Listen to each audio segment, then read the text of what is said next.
ஏற்கனவே 2 பேருக்கும் இடையிலான உறவு, அது காதலோ நட்போ, அந்த உறவு இருதரப்பு குடும்பத்தினருக்கும் தெரிந்திருக்கிறது.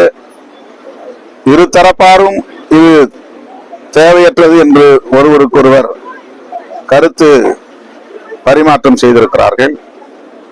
அதையும் கடந்து 2 பேருடைய உறவும் தொடர்ந்து இருக்கிறது. தன்னுடைய தாத்தாவுக்கு, அம்மா வழி தாத்தாவுக்கு உடல்நலம் பாதிக்கப்பட்ட நிலையில் சிகிச்சை பெறுவதற்காக நெல்லைக்கு வந்திருக்கிறார். அப்போது சுபாஷினியிடம் இது பற்றி அவர் பேசியிருக்கிறார்.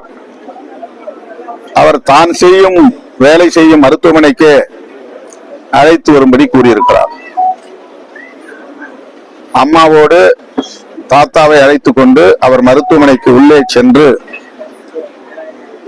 அம்மாவையும் தாத்தாவையும் உள்ளே அனுப்பிவிட்டு, தம்பியையும் உள்ளே அனுப்பிவிட்டு ஒரு தொலைபேசி அழைப்பு வந்தது என்று வெளியே வந்திருக்கிறார்.